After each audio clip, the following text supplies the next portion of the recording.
The Last Word with Matt Cooper on Today FM. Dr Ruairi Hanley is a GP. He joins us every week for medical issues. We're going to talk about vaccines today, which has become something of a controversial issue in recent times because there's a small but vocal lobby which suggests vaccines are very dangerous for children in particular. Yeah, you're absolutely right, Matt. These people are incredibly dangerous and they're around the world now. There's, particularly in the United States, it seems there's a group of so-called anti-vaxxers, and it's difficult to imagine a more dangerous act than to campaign against vaccination of children. I mean, to put this in context, what we've now seen in the last few months is outbreaks of measles taking place in Eastern Europe, which have led to dozens of children dying. And across the United States, this crowd seems to be causing enormous trouble and interfering with vaccination programs. If this keeps up, people are going to die. It's happened before, as you well know. We have had deaths in Ireland from measles in the last decade, haven't we? Well, I think the last ones were around the time of the Wakefield scare that you would probably be well familiar with in the early 2000s, when that man, who's since been struck off, put forward a false accusation that the MMR vaccine was linked to autism. Complete lies, completely untrue, completely false. And many people stopped vaccinating their kids at that time. As a result, it was an outbreak. And yes, some children did die, not only in Ireland, but in other countries as well. Unfortunately, anti-vaccine mindsets are spreading across the Western world, mainly thanks to the power of the internet and conspiracy theorists, half-wits, imbeciles, and people who confuse cause and effect. So what you have is a situation where people have decided for whatever disease they see in children, they're blaming it on vaccines. They cannot get it into their heads that the vaccine has nothing to do with the disease they're seeing in front of them. I feel sorry for these people that they have illnesses in their children, whether it's autism, but they cannot blame that on a vaccine that saves millions of lives. Okay, but what about the argument? My child was perfectly healthy until they had the vaccine, and then after they've had the vaccine, they're autistic. That's ridiculous. It's in a confusion of cause and effect. You cannot say after an event that caused it. It's impossible to argue that point. It's just wrong. It's fundamentally wrong. There's such a thing as something causing something and a time sequence where there's no relationship between the two events. And we're actually seeing that now, shockingly, in Ireland again. Now, it's not the autism MMR, but now we're seeing a sustained campaign against the cervical cancer vaccine, the Gardasil vaccine for young girls. And what's happening there is schoolgirls are getting this vaccine, and our rates in Ireland have dropped down to 70%, which means thousands of girls in Ireland are not getting this vaccine, which is going to save lives from cervical cancer, and all because of scaremongering on the internet. Okay, but haven't there been suggestions that people have become ill again as a reaction to this vaccine? Utter rubbish. It's been completely, thoroughly debunked. And for any of your listeners who doubt that statement, I would urge them to look at the journal.ie newspaper, which did a fact check on this. An outstanding fact check, I have to say, where they went through this forensically.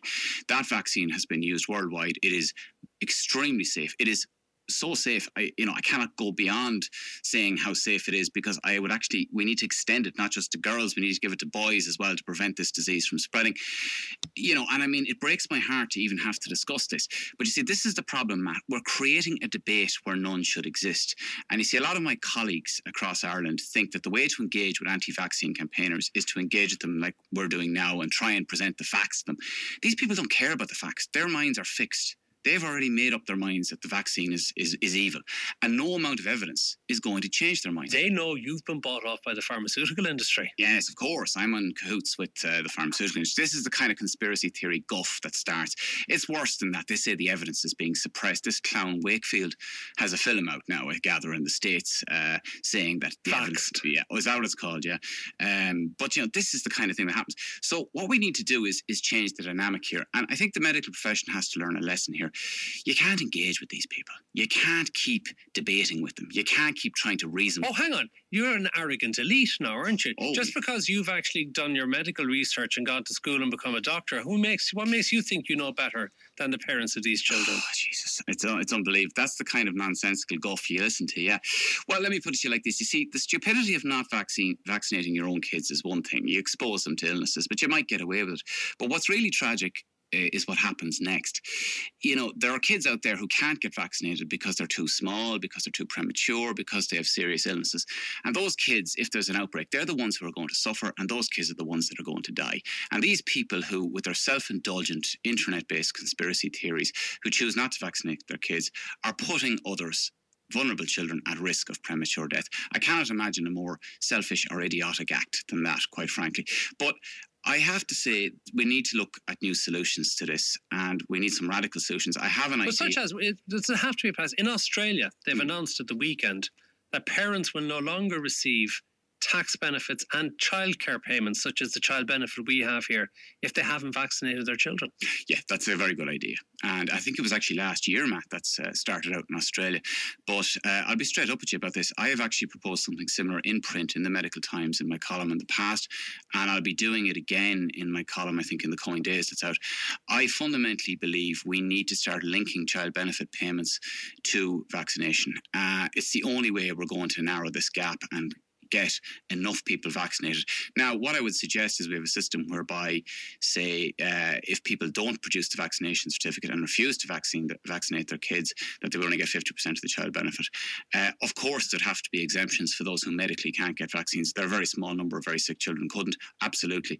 But I think that's the kind of way we need to be thinking in Ireland. Now, unfortunately, the Aussies have it right. They've got the guts to do it. Here in Ireland, I think a fear is that too many of my colleagues are a little too politically correct to actually go down that kind of road. But I have to say to them, we need some radical action here because it's not working. So what do you think of the Teachers Union of Ireland recently passing a motion at conference indicating an unwillingness to cooperate with the cervical cancer vaccine? Yeah, I find that very disturbing. Now, I looked into it in fairness, Matt. I saw the headline. I thought, Christ, I don't believe this. The teachers are against the vaccine.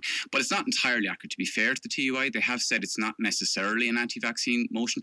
I think they're more concerned about dealing with the fallout when children get vaccines in schools and then faint or whatever, and they're left, and the doctors who administer the vaccine have gone home. I think that's what they're worried about.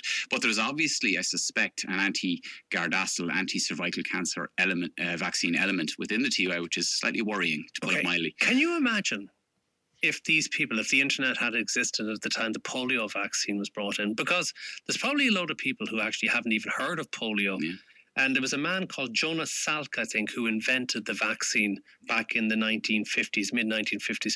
Just tell people how important that turned out to be. Polio, it was a devastating disease. And I occasionally, as a doctor, meet elderly people who were affected by polio in their childhood and are lifelong disability as a result.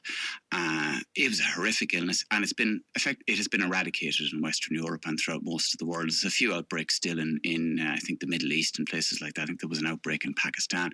And that man, Salk, saved millions of lives.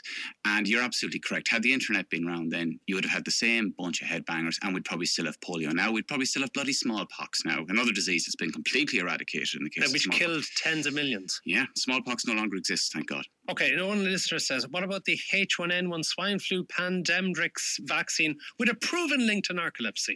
Oh, this is another one. I remember the swine flu outbreak. Now, there was some controversy involving one brand of that vaccine. Again, it's a cause and effect confusion. Some people actually got swine flu and got narcolepsy. It is a controversial one.